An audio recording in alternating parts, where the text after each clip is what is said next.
So all this while, we were told that the special edition of the Galaxy Fold, formerly known as the Z Fold 6 Ultra, didn't really deserve the Ultra name despite having almost the same hardware as the S24 Ultra. The reason? It supposedly didn't support the S Pen because Samsung removed the S Pen digitizer to keep the phone slim. But what if I told you that might not be true after all? What if this Z Fold Special Edition actually does deserve the Ultra title? Well, it turns out that might just be the case. Ice Universe just dropped a bombshell saying the Z Fold Special Edition does support the S Pen, which is pretty awesome. So now it looks like the Z Fold SE might have everything we've been asking for in a foldable phone. And if it ends up with a periscope zoom camera, it could be the perfect foldable phone we've all been waiting for.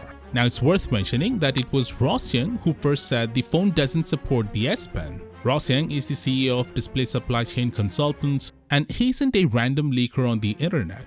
He's now saying that Samsung might have come up with some new tech to make this thing work.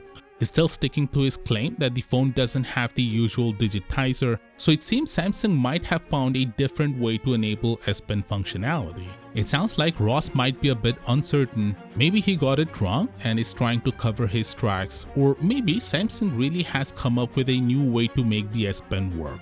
Either way, the good news is the phone does support the S Pen, and that's what really matters. Honestly, I was worried Samsung might slowly ditch the S Pen from their other foldables and Ultra phones in the future, but it looks like that's not happening. Now, Samsung is addressing another major concern for foldable phone skeptics: screen durability. Ross Young revealed that the Z Fold SE uses ultra foldable glass instead of the previous ultra thin glass. What's the difference? Ultra foldable glass has an uneven thickness, is thinner near the fold and thicker elsewhere. This should improve scratch resistance, touch feel, and overall durability. Will it help with the crease? Well, we'll have to wait and see. The Z Fold SE also comes with bigger screens, both on the cover and the inside. It's pretty much like having two S24 Ultras connected by a hinge. The cameras are borrowed from the S24 Ultra, including that impressive 200 megapixel main sensor. The under-display camera has also got an upgrade. We're still waiting to see if it will feature a periscope zoom camera.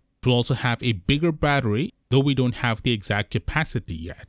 The only downside, the Z Fold SE is only launching in China and South Korea for now. But I want to ask you a question. Say if next year Samsung brings two Z Fold 7 models, one regular and one Ultra, would you be willing to fork out a bit more, say $2,200 for the Ultra version? I'd love to know your opinion on this. And if you're interested in the regular Z Fold 6, Samsung's offering a $300 discount if you don't trade in as part of their back to school deals, which also includes a 15% student discount. Check out the link in the description if you're interested. And for a peek at the big upgrade coming to the S25 Ultra, click right here and I'll see you there.